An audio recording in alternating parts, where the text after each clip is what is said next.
हिमालय की तलहटी में बसा गांव सत्यपुर अपने नाम के अनुरूप ही सच्चाई और ईमानदारी के लिए जाना जाता था। वहां रहने वाला एक युवक वीर अपनी ईमानदारी के लिए दूर दूर तक प्रसिद्ध था। एक दिन व्यापार के सिलसिले में वीर दूर देश की यात्रा पर निकल जाता है।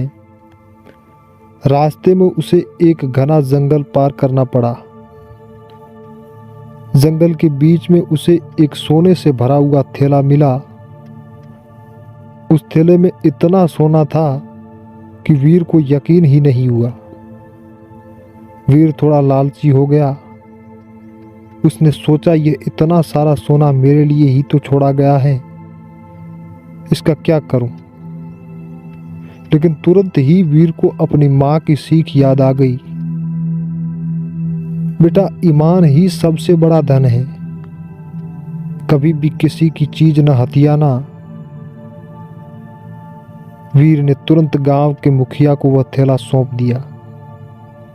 मुखिया ने पूरे गांव में घोषणा करवाई कि अगर कोई उस थैले का असली मालिक है तो सामने आए। कुछ दिनों बाद एक व्यापारी गांव आया और उसने दावा किया कि वह थैला उसका ही है।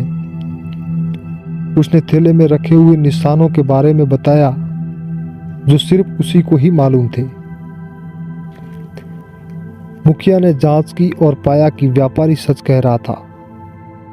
थैला व्यापारी को वापस सौंप दिया।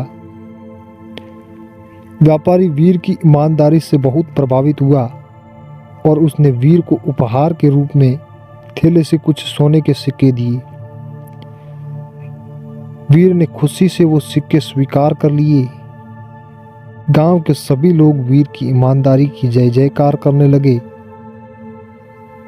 वीर को यह महसूस हुआ कि ईमानदारी का मार्ग भले ही कठिन हो, लेकिन इसका फल हमेशा मीठा ही होता है। यह कहानी हमें यह सिखाती है कि सच्चाई और ईमानदारी ही जीवन में सफलता और सम्मान दिलाती है।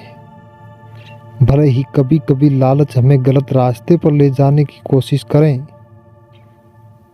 हमें हमेशा अपनी माँ की सीख को याद रखना चाहिए और सत्य के मार्ग पर चलना चाहिए।